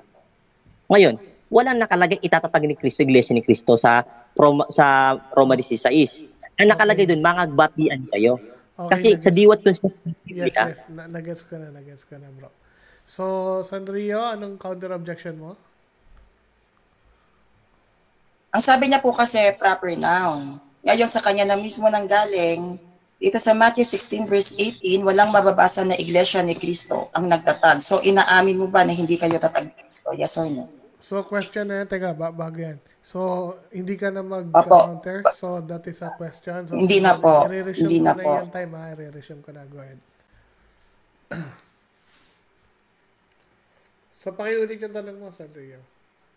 Okay, ang sabi niya, may mababasa daw na Iglesia ni Cristo sa Roma 16 verse 16 pero walang mababasa sa Matthew 16 verse 18. So tinatanggap mo din sa Matthew 16 verse 18, ang sabi mo walang mababasa na Iglesia ni Cristo, hindi kayo tatag ni Cristo, yes or no? Okay. Unawain natin diwa ang Biblia, no? Sa Mateo 16:18, ang nakalagay diyan, iglesia, tatayo ko ang aking iglesia. Ngayon, unawain natin ng Biblia. Sino ang nagtayo? Si Kristo. Ano ang itinayo? Iglesia. Ang itinuturo ni Apostol Pablo sa Roma 16, iglesia ni Kristo na alinsunod sa pangalan ni Kristo. Ngayon, sa panahon niya, sa panahon ni Kristo, hindi kami yan. Bakit kami iisa? Bagamat sa 1:16, mayroong kawan o iglesia ni Kristo sa hinaharap o future. Next question. Sa madaling salita. Next question. So sabi mo, sa panahon na to, Matthew 16 verse 18, hindi kayo to. So inaamin mo ba hindi kayo tatag ni Kristo kung hindi kayo to?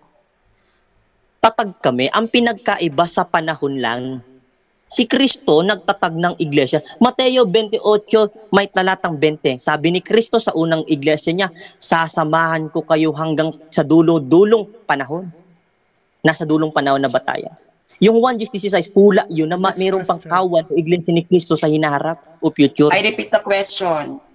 Etong Matthew 16 verse 18, INC 1914 o hindi? Yes or no? Hindi. Ang sabi ko, maliwanag kanina pa kung uunawain o intindihin mo. Ang iglesia ni Kristo itinatag niya noong 33 AD sa panahon niya o halos 2,000 taon na nakakalipas sa ating kasalukuyan. Hindi kami yan. Ang iglesia ni Kristo 1914 ay tatag rin ni Kristo yan. Ang batayan 1:16, mayroon pa akong kawan o iglesia ni Kristo sa hinaharap o future. Ang pagkakaisa ni Kristo, Hudyo at mga Hintil.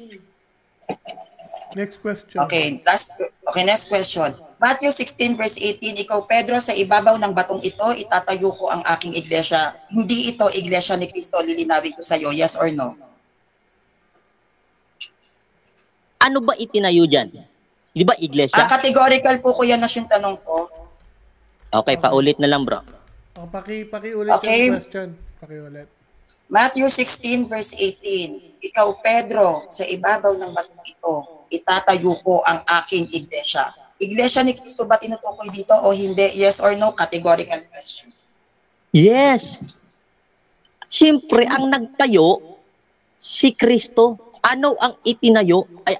Sino nagtayo? Si Kristo. Anong itinayo? Iglesia. Anong itinuturo ni Apostol Pablo sa mga Hintil? Iglesia ba ni Pablo? Hindi. Iglesia ni Kristo, alinsunod sa pangalan na si Kristo ang nagtayo ng iglesia na siya ang ulo, maliwanag. Iglesia ni Kristo, hindi Iglesia Katolika, Apostolika, Romana. Okay, next question.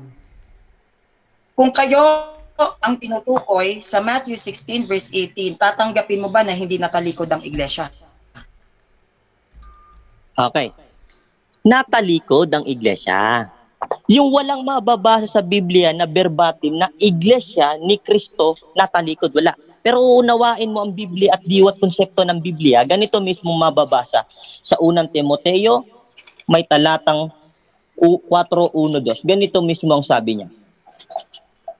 Ito po mismo ang sabi. Wait lang, hanapin ka lang. Next question. Okay, next question. Ulit na lang ng tanong. So ibig sabihin, kung kayo ay NC 1914, ang nasa Matthew 16 verse 18 at ito ay natalikod, aaminin mo kayo pala ang natalikod ayon mismo sa sariling turo nyo, yes or no? Okay. Yung tanong mo, mali. Maliwanag ang sabi ko kanina. Ang itinatag ni Objection, Kuya Nash. No, Objection. wala na po objection. Wala na objection. Time na po. Time na. Ayan. Hinabot tayo ng time, no? So, dadako na tayo sa ating rebuttal ng negative side. Okay. So, Sanrio, ready ka na for your rebuttal? Ibibigay ko ng ano mo. Ready na po ako sa rebuttal natin ngayon. Okay. So, kung ready ka na, set ko lang yung time. Ng 10 minutes. Ayan. Kung ready ka na, your time will start now. May turo ang iglesia ni Kristo pagdating sa iglesyang natalikod. Ano ba ang tunay na natalikod? Sabi dito sa Efeso 5 verse 23, sapagkat ang asawang lalaki ang ulo ng asawang babae, kung paanong si Kristo ang ulo ng iglesia at siya mismo ang tagapagligtas ng katawang ito. Hindi pwedeng matalikod ang iglesia. Bakit? Pag tumalikod ang iglesia, magiging pugot si Kristo. Maiiwan ng ulo, walang katawan. Ano yun? Lumulutang na ulo. So, hindi pwedeng matalikod ang iglesia. Ano ba ang tunay na natalikod? John 6 verse 60. Ang sabi sa John 6 verse 60, marami nga sa kanyang mga alagad na nang marinig ito ay nagsabi, mahirap ang pananalitang ito. Sino ang makakaunawa nito? Ituloy natin ang basa, John 6 verse 61. Alam ni Jesus na nagbubulong-bulungan ang kanyang mga alagad tungkol dito, kaya't sinabi niya, dahil barito'y tatalikuran ninyo ako. Sino ang tumalikod? Yung iglesia ba o yung mga alagad ni Kristo? Yung mga alagad ni Kristo. Yung tao, hindi yung iglesia. John 6 verse 66, mula noon marami sa kanyang mga alagad ang bumalik at hindi na sumama sa kanya. Yung mga ibang disipulo ni Kristo ang siyang tumalikod, hindi po ang iglesia. Sapagkat si Kristo ang ulo at ang kanyang mistikong katawan ang iglesia, hindi pwedeng matalikod ang iglesia dahil ang nagdidesisyon sa iglesia ay ang ulo dahil si Kristo ang ulo. Kung ang iglesia ay natalikod at ito ay sumibol sa kasalukuyang panahon, ang iglesia nyo ay walang ulo. Bakit? Sapagkat ang ulo ay naiwan sa Matthew 16 verse 13, Pedro, sa ibabaw ng batong ito, itatayo ko ang aking iglesia. So bakit nga ba ang sinabi ni Kristo sa Matthew 16 verse 18, aking iglesia at walang pangalan? Bibigyan ko kayo ng konting pagpapaliwanag tungkol dito. Walang pangalan ang binigay ni Kristo pagdating sa kanyang iglesyang itatatag, sapagkat alam na ni Kristo na may mga bulaang propetang maglilitawan. Unang-una. Ikalawa, the Roman Catholic Church has no name before. Wala tayong pangalan dahil wala namang binigay si Kristo na pangalan. Kaya nga binigyan tayo ni San Ignacio ng kakaibang pangalan which is Catoles, Catacolas, Catholic Universal na makikita rin at ito ay tinindigan sa bayan ng Roma na ang inyong pananampalataya ay balitang-balita sa buong daigdig. Hindi po totoo na si San Ignacio ang siyang nagtatag ng iglesia dahil tayo ay binigyan ng pangalan. Tayo ay binigyan ng pangalan ni San Ignacio na natatanging pangalan dahil wala tayong pangalan. Bakit? Sapagkat sa panahon ng mga sinaunang Kristiyano, nagkakagulo ang mga Kristiyano noon dahil talamak ang mga pagano. Hindi alam ng mga Kristiyano kung nasaan ang simbahang tatag ni Kristo. At dahil itong si San Ignacio ay isang dalubhasang manunta, nagbigay siya ng pangalan ng iglesia na itinatag ni Kristo para hindi maligaw at magulo ang mga tao. Kung nga ba sila dapat kumanin? Ikalawa, ang tunay na iglesia dapat ikaw ay may sariling aklat. Alam naman natin lahat na ang Biblia ay compiled ng Roman Catholic Church. Isa sa basihan para ikaw ay maging true church, dapat ikaw ay ang pinagmulan ng aklat na ginagamit ninyo bilang mananampalataya sa ilalim ng Kristyanismo. Ikalawa, ang lahat ng mga relihiyon ay may sari-sariling kalendaryo. Ang Islam may Islamic calendar, ang Judaism may Hebrew calendar, ang Buddhist may Chinese calendar, tayong mga Catholic ay meron tayong Gregorian calendar. Hindi ka matatawag na isang religion kung wala kang sariling calendar na ginagamit. Ikatlo, ang true church ay mababase sa tagal ng pagkakatatag. The Roman Catholic Church is 1,990 years old. Tayo ang may pinakamatanda na Kristyanismo na pagkakatatag. If you are a true church, dapat mas malapit dun sa taon ng pagkakatatag ni Kristo yung iglesia nyo. Dahil kapag hindi malapit yung pagkakatatag ng iglesia mo sa pagsilang ni Kristo, fake church ka. Ikaapat, ang isang true church, dapat ikaw ay may early Christians at Bible scholars. Mapapatunayan dito dahil ang iyong iglesia ay punong-puno ng dalubhasa at matatalinong tao. Why? Because yung church na binuild ni Christ, yan ay inspired of the Holy Spirit. Dapat punong-puno ng wisdom yung mga scholars nyo. So kung wala kayong Bible scholars, wala kayong mga early Christians, fake church kayo. Ang mga labi ng 12 apostles ay nasa ilalim ng Roman Catholic Church na pagpapakita at pagpapatibay na maging ang mga nilalaman ng nasa banal na kasulatan, including the 12 apostles ay nasa ilalim ng Roman Catholic Church. Ang mga labi ng ating 12 alagad, ang pinagtirahan ng Holy Family, Joseph, Jesus, Mary, ang nails and cross, ang crowning of thorns, ang lahat ng mga relics na ginamit nung panahon ni Kristo ay nasa ilalim ng Roman Catholic Church bilang pagpapatibay na tayo ay true church. Tayo po, mga Katoliko, ay may mga catacombs. Ang mga catacombs ng Roman Catholic Church ay nagpapakita at nagpapatibay na tayo ay pinamumugaran ng mga sinaunang Kristiyano. Pag sinabing catacombs o catacomba, dito nagtatago ang mga early Christians dahil pinapatay ng mga patay. And nung pumasok ang Katolisismo dito sa bansang Pilipinas, wala pa pong protestante. Only the Catholic Church. Why? Dahil po, ang unang Kristiyanong pumasok dito sa Pilipinas ay ang Roman Catholic Church. Kung ang INC 1914 ang true church, bakit nauna ang Roman Catholic Church dito sa Pilipinas? Always remember guys that the Iglesia ni Cristo 1914 was founded by Jesus Christ. Meron akong ilalatag sa inyo na standard references kung sino ba talaga ang nagtatag ng Roman Catholic Church. Teka lang po. Oops. Ayon po dito, no? Ayon po dito sa asan na ba 'yon? 'Yon. Ayon po dito sa The World Almanac and Book of Acts, page 688, Roman Catholic founded by Jesus, who named Saint Peter the first vicar, developed in the early Christian proselytizing, especially after the conversion of Imperial Rome in the 4th century. At itatapat po natin yan dito po sa kanilang pasugo, no? Na ang sinasabi, dito po mismo sa Philippine history tayo, gumamit ako ng history, Iglesia ni Cristo Church of Christ was founded in 1914 by Felix Manalo. Philippine history, page 106. Both history, Philippines, and even the Almanac states that the Roman Catholic Church founded by Jesus Christ, and the history states also that Iglesia ni Cristo, which is the Church of Christ, was founded in 1914 by Felix Manalo.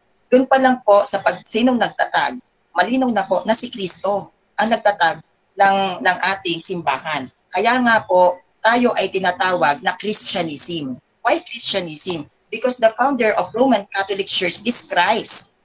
Christ. At sa mga Bible scholars, sa mga sinaunang Kristiyano, nilalagyan nila ng ISM sa kada ng isang kinaaanibang sekta. Halimbawa, Catholic, lagyan mo ng dulo ISM, Catholicism. Tayo ay founded by Jesus Christ, Christianism.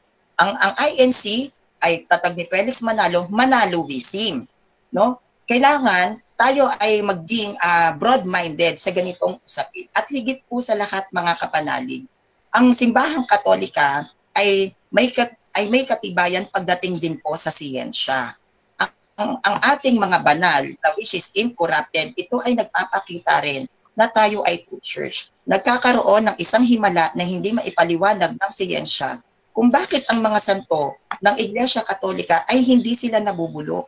Dahil ito ay pagpapatibay na maging ang mga labi ng mga yumao sa ilalim ng ating simbahan ay kinakasihan mismo ng Diyos. Bakit ba nagkakaroon ng incorrupted na mga katawan? Dahil pinapakita nito na ang Catholic Church is a true church. Lahat po ng mga lugar, events na nangyari sa New Testament ay nasa ilalim ng Roman Catholic Church. Kung ang INC 1914 ay true church, bakit sa Punta Santa Ana kayo itinatag? Kasi sa Matthew 16 verse 18, ang iglesyang tinatag dyan ay hindi po sect-registered. Hindi nyo pwedeng i-relate yan sa inyo na kayo ang nasa Matthew 16 verse 18, hindi po sect-registered ang iglesia na nandiyan dyan. Sa Roma 16 verse 16, hindi rin kayo pwedeng maging kayo yan. Bakit? Hindi naman kayo nagbabatian ng banal na halik sa Roma. Unang-una yon. Pangalawa, never kong nakipagbatian ng banal na halik si Felix Manalo sa Roma. At ikatlo, itinatag kayo sa Pilipinas. Wala pong mababasa sa kahit na anong referensya o sa kahit na anong sitas na ang Iglesyang Tatag ni Cristo ay itatatag sa Pilipinas. Ang Iglesyang Tatag ni Cristo ay tinatag sa Jerusalem. No? Itinatag ito sa Jerusalem dahil dyan sa Matthew 16 verse 18, nagpakita si Cristo kay San Pablo, ilipat mo sa bayang nagkakabunga, which is Roma 1 verse 8. At dito kumalat at lumaganap ang pananampalatayang Kristyanismo sa ilalim ni San Pedro na ibinigay sa kanya ang otoridad. Matthew 16 verse 9. So isang malaking pagpapatibay na ang Roman Catholic Church ay true church. Isa pa, ang mga simbahan ng Iglesia Katolika, meron tayong mga daang-daang taon na edad ng ating mga simbahan. Ang Vatican, ang tagal-tagal na 300 century pa lang ang Vatican. Kaya nga may mga gargoyles na sinasabi nilang yan ay mga Diyos-Diyosan natin. Hindi. Ang Vatican ay 3rd century nung yan ay nakuha ng aming simbahan. Salamat po, Kuya Nash. Okay, thank you so much sa San Rio sa iyong rebuttal. So dadako na tayo sa ating question and answer. So ready ka na ba, Brother Gerald, for your 7 minutes question para kay San Rio? Bro Gerald? Diyan ba si Bro Gerald? Naririnig ba ako, Sandrio? Opo. Nakamute yata si Bro Gerald eh. Nandiyan ba si Bro Gerald? Bro Gerald?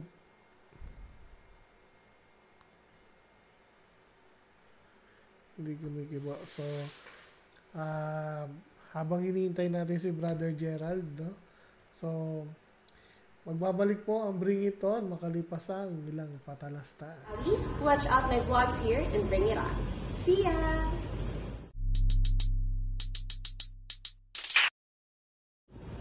Hi guys, this is Ali. Watch out my vlogs here and bring it on. See ya!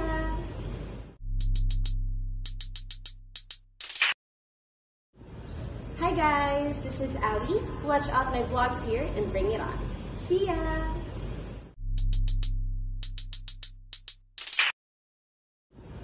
Hi guys, this is Ali. Watch out my vlogs here and bring it on. See ya!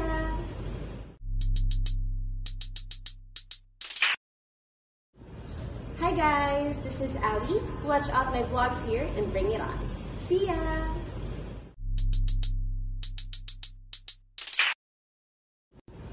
Hi guys, this is Ali. Watch out my vlogs here and bring it on. See ya!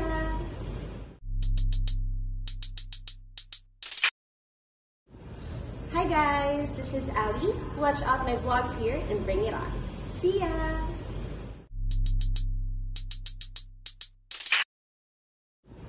Hi guys, this is Ali. Watch out my vlogs here and bring it on. See ya!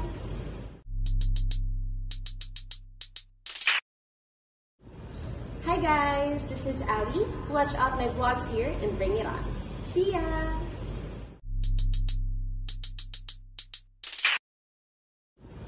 Hi guys, this is Ali. Watch out my vlogs here and bring it on.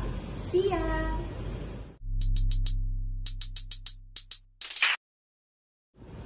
Hi guys, this is Ali. Watch out my vlogs here and bring it on. See ya!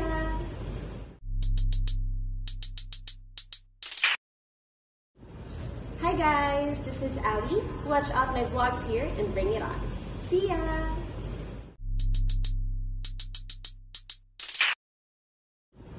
Hi guys, this is Ali. Watch out my vlogs here and bring it on. See ya!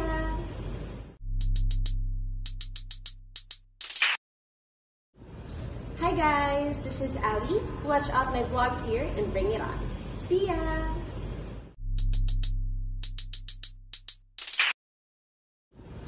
Hi guys, this is Ali. Watch out my vlogs here and bring it on. See ya!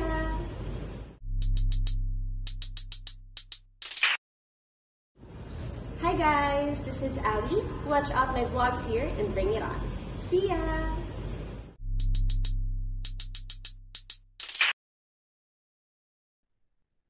Ay, opo. So yan, nandiyan Okay. na, no? Nandito na si Brother Gerald. So, tuloy tayo sa ating question and answer.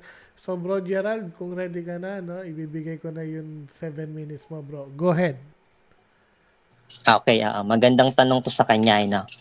Una kong tanong, sangayon ka ba na ang itinatag ni Kristo ay Iglesia Katolika? Sangayon ka ba, bro, o hindi? Sang-ayon ako. Okay, sangayon ka. Kung oo, sangayon ka ba na itinatag ni Kristo ang kanyang iglesia sa Israel? O hindi? Sa Jerusalem po, bayan O ng sa Israel. Opo. Sangayon ka ba, bro? Sang-ayon ako. Sangayon ka, okay. Tanong, kung saan mababasa sa Biblia na nakarating si Kristo sa bansang Roma para itatag ang Katolik? May talata bang mababasa? Si Kristo ay hindi nakarating sa Roma dahil nung pinasok ng mga alagad ang bayan ng Roma, patay na si Kristo. Pero meron akong mababasa at pagpapatunay na inilipat sa Roma ang iglesia na tatag ni Kristo. Yun po yung sabi. Next question.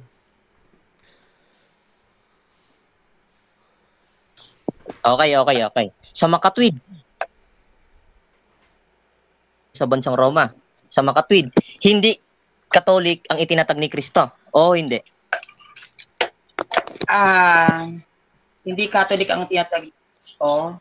Catholic po yung itinatag ni Kristo Dahil sa bayan ng Roma nga po, ipinalipat ni Kristo ang pananampalataya na nasa bayan ng Jerusalem. Meron po akong talatang mailalapit sa inyo. Hindi, ang tanong ko sa iyo, sabi mo ang iglesia ni Kristo, ang kanyang iglesia itinatag sa Jerusalem, sabi mo kanina, kaya tinanong kita. Sabi mo oo. Tanong ko sa iyo, sa makatwid hindi Katolik ang itinatag ni Kristo kasi yung Katolik nasa Roma. Sa makatwid hindi Katolik o hindi lang? Categorical. Sinagot po kita ng categorical. Ang sabi ko po, Katoliko ang itinatag ni Kristo sapagkat inutos ni Kristo na ilipat ang pananampalatayang nasa Jerusalem sa bayan ng. Next question. Okay, sige. Next question ako. Yung inilipat ba sa pananampalataya, magkaparehas ba sa pagkatatag na mismo o hindi? Magkapareho yon kasi hindi ka naman pwedeng magpasakop sa isang iglesia kung wala kang pananampalataya. So, hindi yan pwedeng maghiwalay. Okay. Sige, tanong ko sa'yo. Okay. Sa Roma 16:16, makinig ka. Sa Roma 16:16, ano ang itinuturo ni Apostol Pablo? Pakisagot ha. Iglesia ni Cristo o Iglesia Katolika? Ang itinuturo ni Apostol Pablo sa Roma 16 verse 16 ay mga iglesia ni Cristo. Ang tinutukoy dito sa mga iglesia ni Cristo, which is plural, ito yung mga iglesia na nabanggit din sa New Testament kagaya ng mga iglesia ng Corinth, iglesia ng mga panganay. Sila yung magbabatian ng banal na halik doon sa bayan ng Roma 16:16. Mga iglesia na tatag ni Cristo. Next question. Okay, next question na ka. Yung itinatag ba ni Kristo na iglesia, sang-ayon ka ba na doon din matatagpuan ng kaligtasan? Oo, hindi. Categorical. Categorical, yes. Doon po sa mga iglesia ni Kristo. Hindi lang po iglesia ni Kristo ha. Doon po sa mga iglesia ni Kristo. Nandun po yung kaligtasan dahil yan po ay tatag ni Kristo sa pamamagitan ni San Pablo. Siya po ang nagbigay ng mga bansag o distinctive name ng mga church. Okay. Sabi mo, iglesia ni Cristo doon matatagpuan. Next question na ako. Mga po. Okay. Next question. Na. Sino ang magliligtas sa katawan o sa iglesia? Si Cristo o si Ignacio? Ang magliligtas sa katawan, na which is ang iglesia, si Cristo sapagkat siya ang ulo, kaya nga po hindi siya natali. Dahil si Cristo ang ulo at ang kanyang katawan ay ang iglesia. Si Cristo po. Okay. Sa makatwid, iglesia ni Cristo lamang ang maliligtas ayon sa talatang binasa mo sa Efeso 5:23. O hindi? Mga iglesia ni Cristo po. Kasi meron po binanggit sa... Okay, ano objection? Ang tinutukoy kong talata, Efeso 5:23 na ni-reference niya kanina sa presentation. Kaya ang tanong ko sa kanya, maliwanag. Sangayon ka ba sa nilatag mo sa Efeso 5:23 na iglesia ni Cristo, iglesia si Kristo ang ulo, katawan iglesia at tagapagligtas nito. Ang tinuro ni Apostol Pablo, iglesia ni Kristo, kaya pinaparaphrase ko, iglesia ni Cristo lambang maliligtas ayon sa Okay. Dun po sa Efeso, wait lang. So, magka-counter objection ka ba o sasagutin mo yan? Hindi na po, sasagutin ko. Okay, wait, bago ka sumagot. Time check tayo. We still have 2 minutes and 42 seconds. Go ahead. Okay po. Opo, doon po sa Efeso, ang maliligtas po doon ay ang Iglesia ni Cristo na hindi po SEC-registered at hindi rin po tatag sa Pilipinas at hindi rin po ang nagtatag si Felix Manalo. Kundi po yung Iglesia ni Cristo na tatag ni Cristo mismo sa ilalim ni San Pablo dahil siya po ang nabigay ng pangalan na Iglesia ni Cristo ang itatawag sa Iglesia na ito. Next question. Okay, next question na ka. Sang-ayon ka ba sa Isaiah 43:57 na ang malayong silangan na isinakatuparan ng ibong mandaragit o mandirigma ayon sa dalawang kasaysayan ay ang bansang Objection po, Kuya Nash. Okay, yan objection. Post time. Wala po kami sa ibong mandaragit. Nasa True Church po kami. Okay. May counter objection, bro. Oh, yes. Bro Gerald. Opo. Ang pinagtibay ko kanina, yung mga talatang nilatag ko kasi affirmative side ako. Yung ibong mandarakit, tsaka yung bayan na paglilitawan, may dakong pagroroonan. Kaya nga ang tanong ko sa kanya, maliwanag, doon ba sa Isaiah 43:57 na pag may dako na pagroroonan ang ibong mandaragit? Sabi malayong silangan. Ayon sa dalawang kasaysayan, bansang Pilipinas, nangayon ka ba doon o hindi? Categorical wait question, lang, wait lang. categorical answer. Wait lang, Kasi, Sandria. sige po. Categorical yung question niya, pero ang tanong dito, magka-counter objection ka ba or sasagutin mo yon? Sasagutin ko po, sige po, sasagutin ko. Okay, sige. Time check. We still have 2 minutes and 1 seconds. 1 second, go ahead. Hindi ako sang-ayon na sa bansang Pilipinas yan. Ang lahat ng propesiya at hula sa lumang tipan ay dapat matatagpuan sa bagong tipan. Wala pong mababasa na sa Pilipinas itatatag ang Iglesyang Tatag ni Cristo. Lahat po ng hula sa lumang tipan ay matatagpuan sa bagong tipan. Yun po yung sagot. Next question. Okay, sabi mo hindi ka sangayon. Tanong, yung malayong silangan ayon sa Asia in the Philippines, page 169, Geographical Center, the Far East, the Philippines, ay kalawang kasaysayan, World Historian Book, page 445, the Philippines, where Spain shared the first colonizing movement, the Far East. Tanong, sang-ayon ka ba ng malayong silangan sa Isaias 43:5-7 ay ang bansang Pilipinas ayon sa dalawang kasaysayan o hindi? Hindi po ako sang-ayon. Bakit? Like what I've said, lahat ng propesiya na nasa Old Testament dapat matatagpuan sa New Testament. Ang hula, ang katuparan ay nasa bagong tipan. Hindi po ako sasang-ayon kapag hindi ko nabasa yan sa New Testament na sa Pilipinas itatatag ang iglesias dahil ang katuparan ng Old Testament ay dapat mababasa sa New Testament. Yun po ang sagot. Next question. Okay. Hindi ka sangayon sa pagkatatag. Okay, next question ako. Yung Juan 10:16 ba sa panahon ni Kristo, past tense yan, sinalita ni Kristo yan. Tanong, sa Easy to Read Bible version, merong kawan o iglesia ni Kristo sa hinaharap? Tanong, sang-ayon ka ba na ang iglesia ni Kristo ang isinakatuparan sa bansang Pilipinas o hindi? Yes, sang-ayon ako dahil ang isinakatuparan na iglesia ni Kristo sa bansang Pilipinas na mababasa na sinasabi mong kawan ay hindi po SEC-registered at kami po yung mga Katoliko. Kami po ang isinakatuparan na Iglesia ni Cristo na hindi SEC-registered na sisibol sa bansang Pilipinas. Yes, I'm very agree 100%. Okay, sabi niya, yes. Okay, salamat siya. Next question na ako. Maliwanag eh. Okay, Next question. time. Nabot Ay, po tayo. hindi. Sayang, no? So, yan. Diyan po nagtatapos ang ating question and answer sa ating rebuttal, no? So, ayan. So, dako na tayo sa ating conclusion. So, dito sa ating bring it on, no? Meron tayong tradition, no? Kung sino yung nauna, siya mahuli. Sino nahuli, siya mauna. So, Sandrio, since ikaw negative, mauna ka sa conclusion. So, go ahead, Sandria. I will give you your 5 minutes. Go ahead. Ang true church is the Roman Catholic Church. Ang Iglesia ni Cristo na mababasa sa Bible is a true church. Bakit? Hindi po yan SEC-registered. Ang lahat ng iglesia na mababasa natin sa Biblia ay hindi SEC-registered.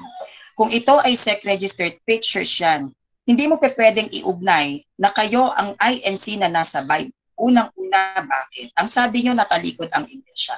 Kung natalikod ang iglesia, hindi na kayo yon. Hindi na kayo yung nababasa sa Bible. Natalikod na yan eh.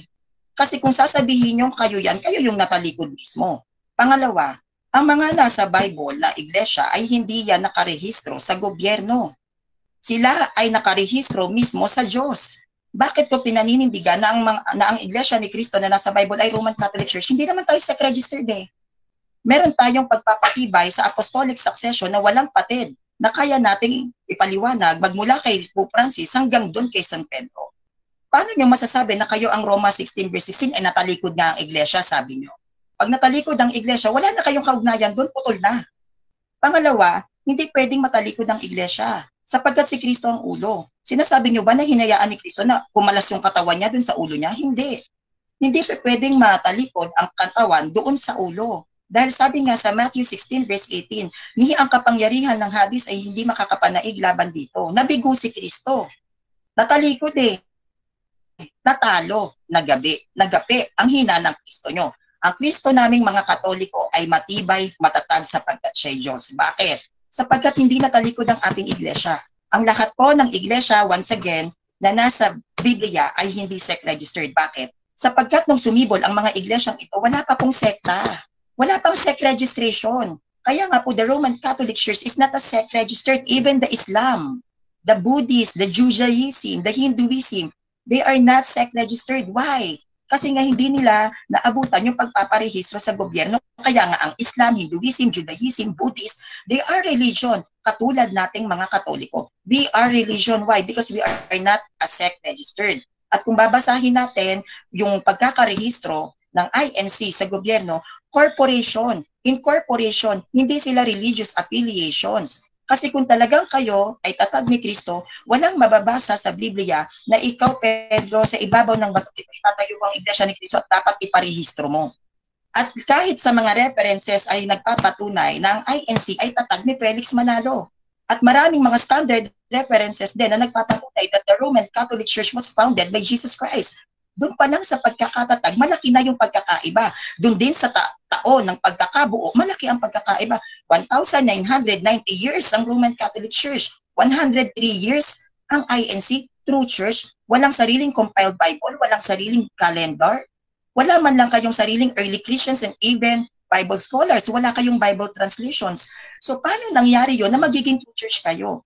Pag sinabing True Church, ang lahat ng gagamitin mo sa pananampalataya mo, ito ay original. Hindi yan kinokopya, hindi yan dapat Xerox. Kasi kung ang pananampalataya mo na pinagkukuhaan mo ng aral ay kinokopya mo lang sa iba't ibang denominasyon, peke ka. Kaming mga Katoliko, may sarili kaming mga aklat, may sarili kaming kalendaryo, meron kaming sariling mga scholars, may sarili kaming councils, we have Council of Nicaea, Alexandria, Carthage. Ganun, kasi True Church kami. At tandaan natin, masasabi kang True Church bilang isang Kristiyano sa pagkakatatag. Mas malapit ka dapat doon kay Kristo. 1,990 years. Hindi pa pwedeng maging True Church ang 103 years lang. At natalikod ang iglesia sa INC, yung Roma 16 verse 16, natalikod na yan sa inyo. Natalikod na ang iglesia. So ibig sabihin, yung mga Roma 16 verse 16, hindi yan sa inyo. Kasi naniniwala kayong natalikod yan eh. Paano nagmagiging INC yun? Natalikod nga. Kung talagang kayo yun, dapat hindi natalikod. Kaya mong i-connect. Magmula kay Felix Manalo hanggang Roma 16 verse 16. Hindi nyo pwedeng i-connect. Bakit? Kasi nga natalikod sa inyo. So hindi kayo yung nasa Roma 16 verse 16 dahil para sa inyo, may natalikod na iglesia. Kaming mga Katoliko, kami yan. Bakit? Wala naman kaming aral na natalikod ang iglesia. Tao meron. Natalikod ang tao. Yung ibang mga alagad, ibang mananampalataya, natalikod. But not the church itself. Because Jesus Christ, Matthew 16 verse 16, diba? Ni kapangyarihan ng Hades ay hindi makakapanaig laban dito. Hindi yan matatalo, hindi magigiba. Sapagkat si Kristo ay Diyos, si Kristo ang nagtatag. Kaya nga sa inyo, founder nyo si Felix Manalo, hindi si Christ. Bakit? Natalikod ang iglesia sa inyo. Sino ba ang nagtatag ng Roma 16 verse 16? Si Christ. Kayo, Felix Manalo, bakit? Natalikod nga sa inyo. Kaya hindi kayo yung nasa Roma 16 verse 16, hindi kayo yung nasa Biblia. Dahil lahat ng nasa Biblia ay hindi naman natalikod. Salamat po, Kuya Nash. Okay. So, dyan po nagtatapos ang ating conclusion. Sa panig ng negative side na si Brother Sanrio. So, dadako na tayo ngayon sa panig naman ng affirmative na si Brother Gerald, no, ng Bible believer o Bible defender. So, Bro Gerald, go ahead. Yes bro, tanong bro, ano? Ay, hindi. Conclusion na bro, conclusion. 5 Okay. minutes conclusion. Okay. Okay, salamat. Marami pong salamat sa pagkakataong ito. Bakit po? Nahayag po lalo ang mga tunay na aral at tunay talagang doktrina ng Biblia. Maraming reliyon na nagsilitawan at inaangkin nila na sa kanila ang tunay na reliyon. Bagamat hindi po sa Biblia ang kanyang saligan sa pananampalataya. Saan siya sumasalig? Sa mga kasaysayan nila. Bakit? Kung sa Biblia man ang saligan ng kanilang pananampalataya, dinagdagan naman nila at binigyan niya ng maling pagkahulugan. Kayon, maliwanag ang tanong ng Biblia. Inamin niya kanina maliwanag.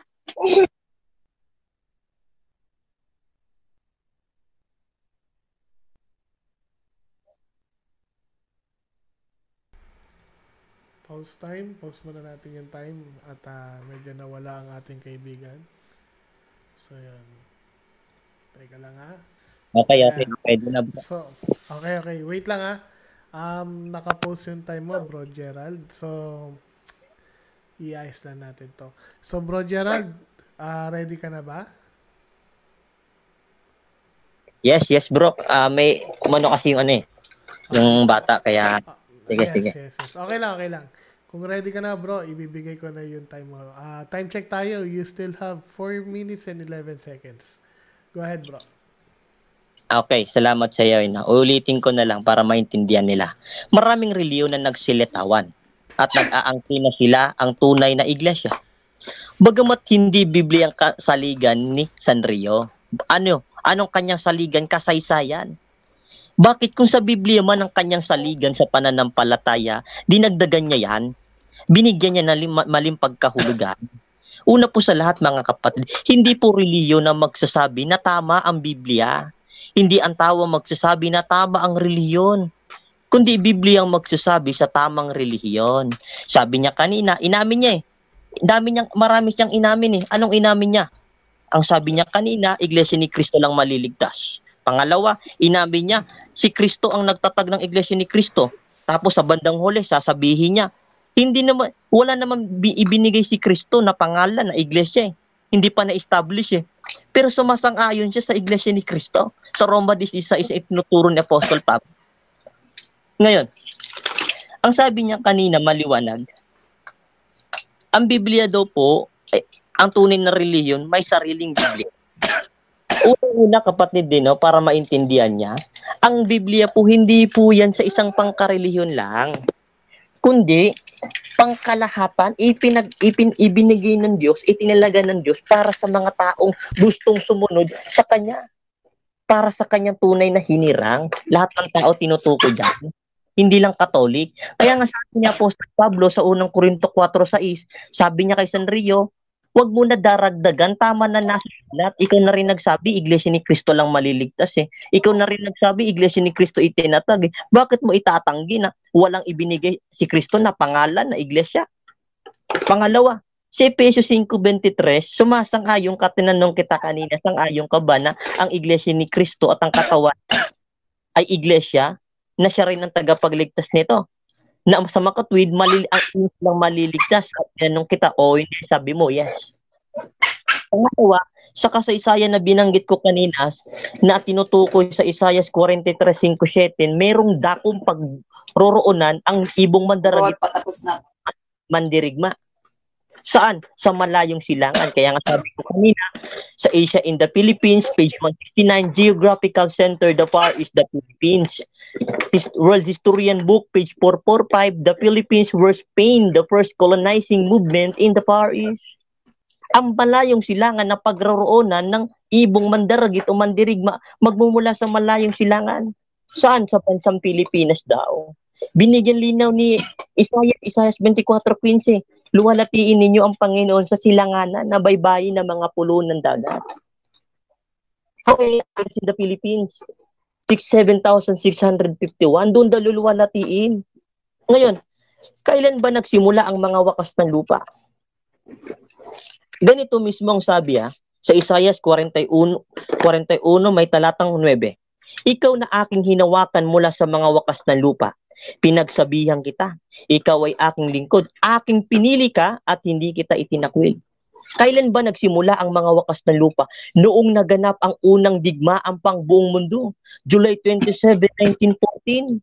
Alinsabay sa pagkarehistro ng Iglesia ni Cristo sa Pilipinas na tumutukoy sa 1:16 na merong kawan o Iglesia ni Cristo sa hinaharap. Bakit Pilipinas? Sa Isaias 43:5-7 na ang tinutukoy na malayong silangan ayon sa kasaysayan na pinagbabatayan natin ay ang Pilipinas. Sino ang isinakatuparang ibong mandaragit doon? Mandirigma, si kapatid na Felix Y. Manalo. Ang mga wakas ng lupa nagsimula yun sa unang digmaan noong July 27, 1914. Hindi lang nagkataon, kundi alinsabay. Kailan ang ikalawang digmaan? September 1, 1939. Natapos ng 1945 noong August. 6 years gap. Time.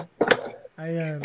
So, dyan po nagtatapos ang ating debate sa araw na to, no? Palakpakan natin ang ating mga magigiting na mga debatistas.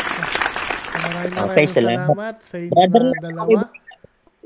Yes, bro. Okay na, okay, bro. So, bro Gerald, unahin na kita. Bro Gerald, so sa inyong dalawa, kay Sanrio at kay Brother Gerald, tapos na po ang ating debate. So, bibigyan ko po kayo ng mga oras, no?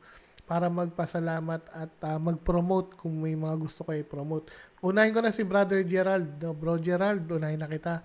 So, may gusto ka bang pasalamatan, batiin at i-promote, bro? Go ahead. Okay, salamat sa iyo kapatid. Unang-una, nagpapasalamat ako sa Diyos. Bagamat naging formal at naging maayos ang debating ito.